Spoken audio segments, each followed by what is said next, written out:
Hey, this is Arthur Hill, Senior Technical Analyst with StockCharts.com. It is Tuesday, June 19th, and you're tuned in to On Trend, the show that is designed to keep you on the right side of the trend. Here's what we're going to cover today, the single biggest influence on individual stocks. Then we'll look at seasonality in the sector divisions as they align to suggest that we are going to get a correction in this summer period. We'll look at 2 risk-off assets that you can watch. Then we're going to go over some individual stocks. We got the exchange leaders. We've got some key industrial stocks to watch and 4 tech leaders to focus on. The single biggest influence on individual stocks, and I think most of you can guess that would be the stock market. And for the stock market, we're going to say that it is the S&P 500. Now you may say, well, no, that's not the stock market because look at small caps. You know, they're clearly leading. Well, what's interesting is even though small caps are leading, they're still showing a very strong positive correlation to the S&P 500. In other words, when one moves up, the other moves up. When one moves down, the other moves down. We can, of course, measure this correlation using an indicator called the correlation coefficient, which I'll show you in just a second on a live chart. But here we've got a 20-day correlation coefficient for SPY and IJR, the black line. All right, and you can see since 2018, this year, it's been above 0.50. I also added a 75 period moving average because that basically covers the period from March to now. And you can see that it's at 0.89. So when small caps have been outperforming during this period here from March, April, May, and now June, you can see they've had a very strong positive correlation. In fact, that is some of the strongest correlation that we've seen all year with that 75 period moving average at 0.89. Now look at this chart here. You can see IJR is hitting new highs. SPY is not keeping up, but still they are moving in the same direction on the day-to-day, week-to-week basis. It's just the magnitude of the moves that are different. So that goes to show you that if the S&P 500 corrects and has troubles, then so is the S&P Small Cap 600 or IJR as well. And that goes pretty much for most sectors and most stocks. A second chart here that shows SPY in the top window, and then I've added 9 sector SPDRs. It's a weekly chart. I've got the 13-week correlation coefficient with the black line, and then the pink line is a 13-week EMA just to smooth it out. And if you go below the chart here, you can see the settings there, correlation, and then you put in the symbol you want to correlate to. So SPY is the base symbol. I put XLK for the correlation to and 13 weeks. And then I added a exponential moving average there, or sorry, a simple moving average, I should say, 13 weeks, and I colored it pink so it would stand out.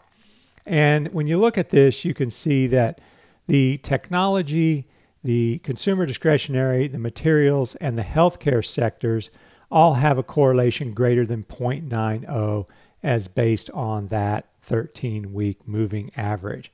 Very strong positive correlation here in 2018.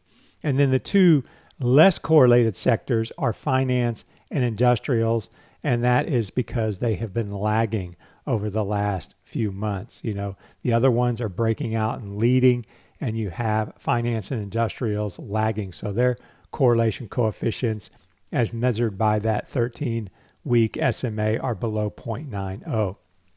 And then we get into energy and staples and utilities, and they sometimes march to the beat of a different drummer. Energy is following oil usually. Consumer staples are kind of a defensive group, and utilities are interest rate sensitive.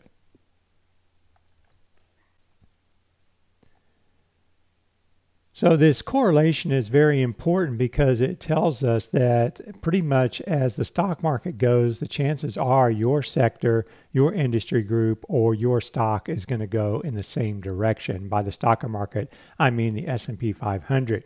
I showed a seasonality chart last week, and that suggested that we were entering into the weakest 4-month period for the stock market. That started in June. And I also suggested that you can't use seasonality for timing, but when we start to see things like an extended technology sector, consumer discretionary sector ripe for a pullback, and then we're seeing weakness in finance and industrials are suddenly looking shaky, that means we could get that correction. Because keep in mind, you can correct by moving sideways, or you can correct with a pullback in prices. So let's just review that seasonality chart, and I'll show the seasonality chart for bonds again as well.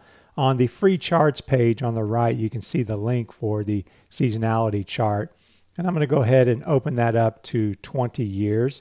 But first, I'm going to change it to SPX because I want to look at the S&P 500. That is my preferred index of choice. And we'll open that up to 20 years. And it's barely fitting on this screen, but it's just enough. We don't need to see the numbers at the top really, because everything we need is shown on this histogram here. And you can see that this is the 4-month period that I'm talking about here from June to September. And basically you have a 50-50 chance of closing higher over this 4-month period. And then you can see the average gain loss is actually a loss because you're down 0.6% in June on average, up 0.5% in July on average, down 0.3% in August. So you're pretty much slightly down at this point. And then September is slightly down. Now, I'm not saying we're going to get a bottom in September and a correction into September. Nobody knows how long a correction is going to last, if it even takes hold. But we got some factors that are coming together, and it's suggesting that this is an ideal period to have that correction where we have some sideways movement or maybe even a pullback. Now, what's also interesting is when you look at bonds, we've got USB here, which is the 30-year Treasury bond. And I'm going to look at the seasonality here because Treasury bonds, as we know, are a safe haven. That's where money moves when it wants to move out of risk assets. And this shows the best and worst months to be invested in Treasury bonds over the last 20 years. And you can see June was one of the weaker months. 35% of the time, the Treasury bond moved higher in the month of June. Okay, so that's basically 65% of the time moving lower. And it had an average loss of 0.4%. But look at July and August. Big gains in July and August, especially August. You're up 68% of the time in August, 68% of the time in July, 74% of the time in August, and a big 2.1% average gain in August. So that shows a movement into a safe haven or a risk-averse asset, treasuries, and that could also suggest that we have a heightened increase in the odds of a corrective period coming up. All right, I've got 2 sector perf charts that I want to show you because we've had a change over the last 6 trading days. We basically have 12 trading days in the month of June. And what I'm doing here is I'm looking at the first 6 trading days of June. All right, you can see this goes from May 31st to June 8th. And these are the 9 sector SPDRs, actually 10 with REITs. And look at the beginning of June. Everything was up. We had technology, financials, healthcare, consumer discretionary, industrials, consumer staples, all making nice gains. Leadership coming from financials, healthcare, and consumer discretionary. But the fact was financials and industrials were participating. That was a good sign in early June. We had utilities taking a really big hit. Consumer staples, this is materials, getting a big bounce there. And REITs were up a little bit. But things change when we go to the most recent 7-day period. Look at that. All of a sudden we got financials down and industrials down. And the only one that's up big of the big sectors would be consumer discretionary. So it's kind of like consumer discretionary is the only thing holding the market up over the last 6 trading days.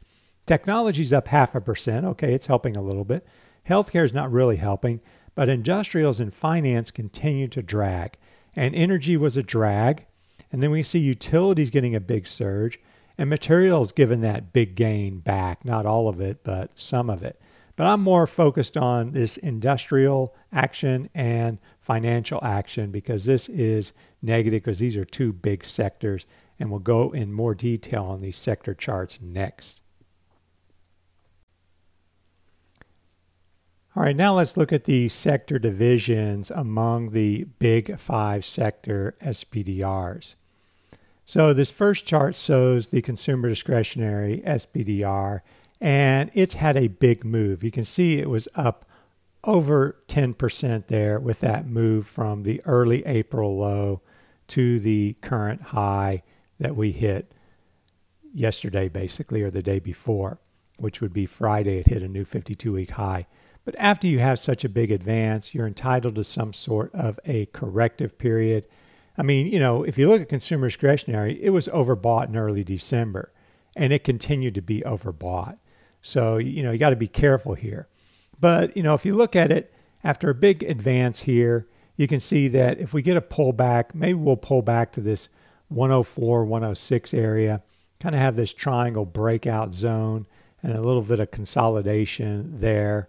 And that would be a throwback area to watch. So you get a pullback there, maybe that would be a potential to step in after you become maybe short-term oversold, see if RSI moves into that 30 to 40 zone down there. But that's the first support area I'll watch for XLY. Now looking at XLK, we can see a similar situation. So these two have clearly been doing the lion's share of the heavy lifting for the stock market over the past 2 months or so. There you can see that 13% move from late April till the early part of June. And XLK is also entitled to a pullback. You have a broken resistance zone. You have support from these lows here. And you put a zone around 68, 69, you know, maybe 69, maybe a little higher. You know, it's very hard to estimate where you're going to get support, especially when you've got an index that has dozens of moving parts, aka stocks. Each stock has its own support and resistance level that doesn't always jibe with the support and resistance level of the sector SPDR here, XLK. So that's why you can get overshoots on support and resistance for indexes, ETFs that have dozens of moving parts. But I'll look at this 68, 69 area, and if we pull back here, then that might be a potential opportunity for XLK. Now, if we look at XLV, it's doing pretty good. And I put it in the leadership group because you got this nice flag breakout there. All right, and that breakout is holding. Pulled back a little yesterday. The broken resistance zone turns the first support zone to watch on a pullback, and maybe we bounce off that level. If we pull back deeper, I don't think it's going to be a big deal unless we break below 81.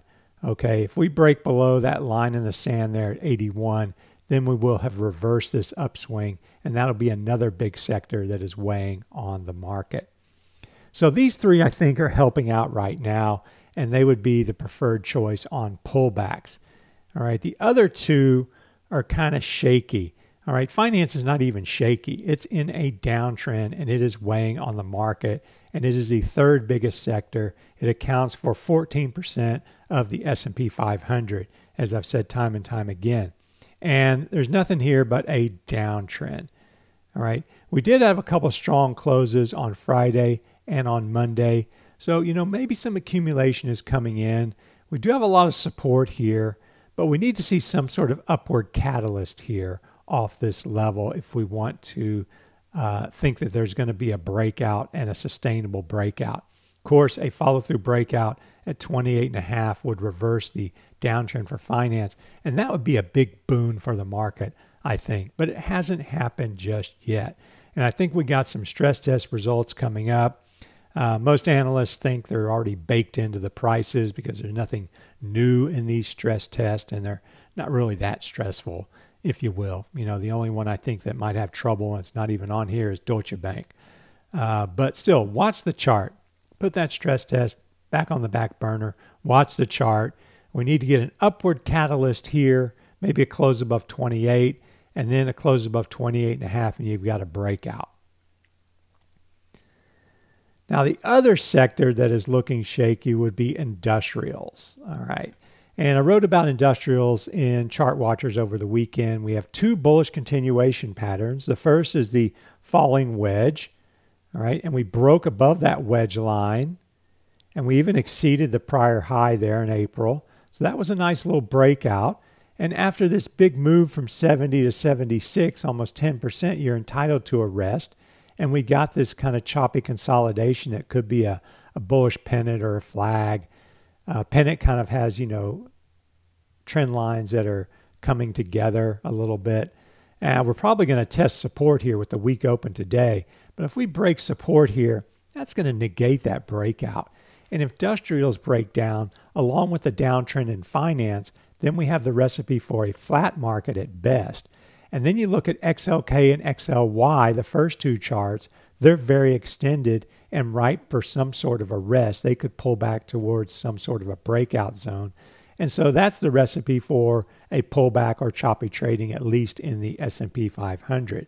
And by extension, that means a pretty choppy environment for small caps, mid caps, most other sectors, and most other stocks.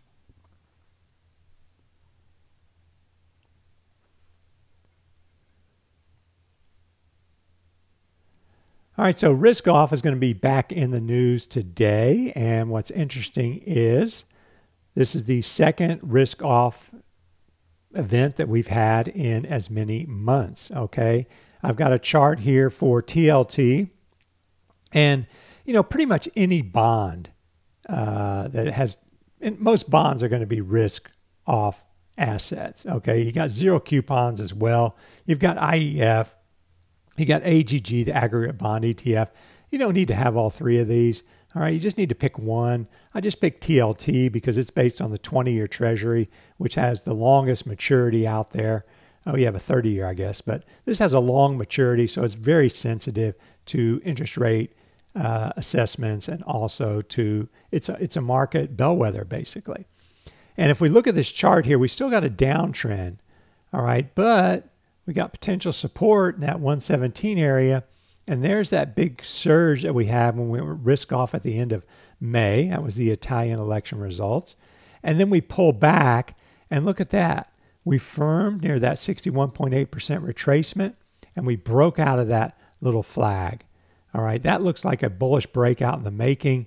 And it suggests we're going to get a challenge to resistance from the spring highs here. And if we break out there, that's going to reverse the downturn in treasuries. And wouldn't that be a surprise? So if that happens, I think that could be negative for banks because they do not like it when interest rates move lower. Because if treasuries break out to the upside here, that means the 10-year is going to move down. All right. And if money moves into treasuries, it's probably going to be attracted to other bond proxies like utilities and possibly REITs. So as far as risk off, you're going to watch the 20-plus year T-bond ETF, TLT. So TLT is basically the stock versus bond risk argument. Money moves into bonds as a safe haven. It moves into stocks as a risk alternative. In the currency markets, it's the yen that is the safe haven currency. All right. So if you see here, this is a chart for the yen, and it had that big move up as well in late May when we had the first risk off move, and then the yen moved back down because the dollar strengthened. But you can see this is a potential reversal zone here because you have broken resistance turning into support. You got the 61.8% retracement in this area.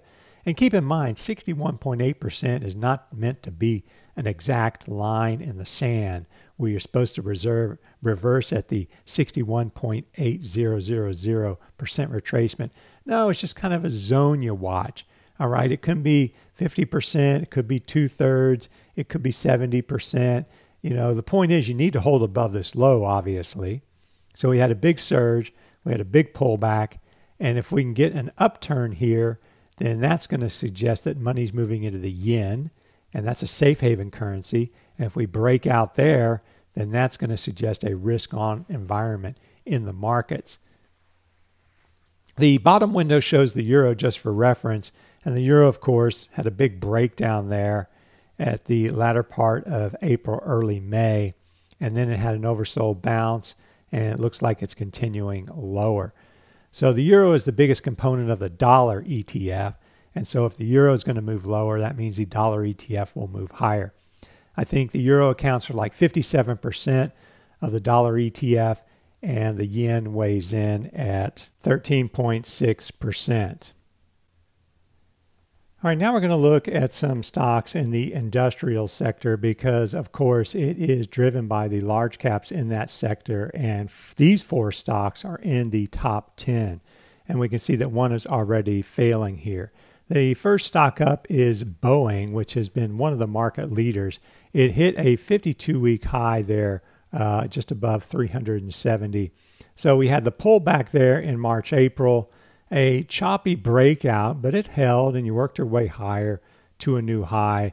And now we're just getting a little pullback within that uptrend. You know, I'm not going to try and be cute and mark key support at 350 or 340. You know, I'm just going to put support at 310. And Boeing is in an uptrend as long as 310 holds. And, you know, if you get to the 330 area, 340 maybe, that might be an opportunity to partake in Boeing. Now, next up is Caterpillar, and this is one of the weaker charts out there in the industrial sector. We got a wedge line break there in May, but we didn't get a good follow through. We had a gap up, and then we filled that gap. No big deal because the wedge breakout zone was holding at, say, 151, 152. And then you can see we got a gap down last Friday, and that basically negated the wedge breakout. So Caterpillar has failed to hold its breakout, and that is a negative for one of the bigger components in the industrials sector. Here's Honeywell. Now, these next two are still holding their breakouts, and they have patterns that look pretty much what we're seeing on the XLI chart, in that we have that big surge that broke the wedge line, and then we have a flat consolidation that is making a flag-like pattern. So it's a consolidation after that big surge. We had strong closes the last 2 days. So if we get another strong close today, that would be a good sign that maybe we're going to break out to the upside. And, you know, if you plunge below 148 and then you close near 149, 150, that would be a good sign, okay? I would be on the guard for a potential gap and breakout. Remember, we've got a lot of news out there today, and we need to see how the market reacts and the market digests the news. Put the news on the back burner. Watch the charts. See how they're reacting to the news, because that's more important. So if we look at United Technologies, here's another bullish looking chart, I think, because you got the wedge line break there, again, just like we saw with Honeywell, and a very big surge, 114 to 128, and then we kind of move sideways to consolidate with a flag. Maybe there's a little contraction in the trend lines for a pennant. Doesn't really matter, flag, pennant, as long as it's a consolidation after a sharp advance. We consider it a bullish continuation pattern. And if we get a breakout here, that opens the door to further upside. And I put my line in the sand at 124. So if we close below that level, then we have trouble for one of these key components for the industrial sector.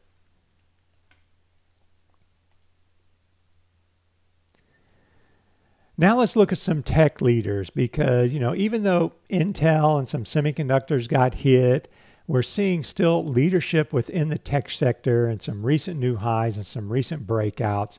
And so I picked 4 stocks that I would like to focus on here. First is Accenture. And they're, of course, a big consulting company. And you can see that they just edged to a 52-week high last week. But, you know, look at this gap down. Oh, my God, the chart's broken. But the stock just works its way back, has a little flag here, breaks out, fills the gap, and it's on the verge of a 52-week high. So this is a leader, all right? This is a stock you either need on your watch list or in your portfolio. Yeah, I know we may be into a correction in the broader stock market. So if you don't want to ride out a correction, it doesn't suit your time frame, take a couple months off, enjoy the summer, and come back. Okay, let the market come to you. There's always going to be opportunities, but this is one we want on our watch list because it's one of the stronger ones. All right, another stronger one, analog devices. All right, this is a classic Internet of Things stock.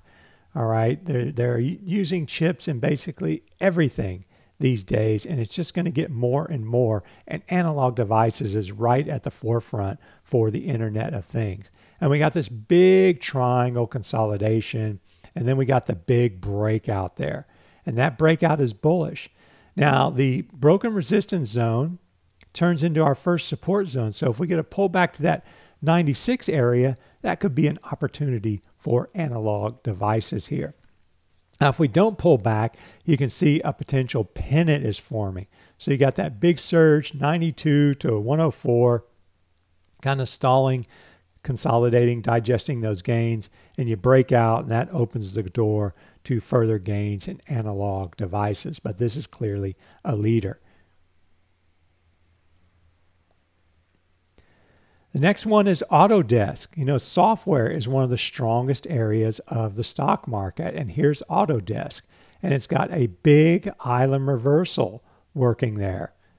Try and close that if I can. There we go. You had a gap down in November, consolidation, and a gap up in February with no trades in that gap zone. That's an island reversal. You can see the resistance zone turned into support here in March, April. And now we've had a triangle sort of consolidation form, and we're breaking out to new highs. So Autodesk is one of the stronger stocks to watch here. And Proofpoint, this one is in the cybersecurity ETF, HACK. We've had a big move in Qualys, and that was highlighted several weeks ago as it was correcting. I also highlighted FireEye as it corrects. It's, as I said, it's kind of the wild card of the group. But Proofpoint, man, it's a solid uptrend here. You know, you got this big, huge advance, and then it started moving into a choppy range there from December, 82 and change to 125. And then we just kind of started zigzagging higher. And there's the last zig down, and now we've got a zag up working here. So I think Proofpoint continues to work and show an uptrend and leadership. So I'm going to finish up with the exchange leaders because, you know, the markets may be in turmoil, may be seeing volatility, but if you look at these exchange-oriented stocks, this is a CBRE group, and you can see a triangle and a breakout there. So you have an overall uptrend and you're breaking out. That's bullish. We look at the CME group, of course, which is commodities, and look at that wedge breakout. And then a little bit of a bull flag working here. So looking for another breakout and a continuation higher. But clearly they seem to be loving this volatility here. Here's the Intercontinental Exchange Group, ICE. And they've got that big surge in the triangle breakout and a pullback. This is one of the choppier of the three that I just showed here. But it's still, you know, showing strength with that breakout and a little bit of a throwback after the breakout. And then here is the NASDAQ OMX group. I mean, look at the strength of this uptrend. All right, is it extended? Yeah, perhaps. Is it a strong uptrend trend? Definitely. It's one you want to have on your radar. All right, so that brings us to the end of this edition of On Trend. If you have any questions, comments, or feedback, please send me an email, askarthur@stockcharts.com. Cannot answer all of them, but I do promise I will read them. That concludes today's show. Thanks very much for tuning in, and remember to stay on the right side of the trend. Have a great day.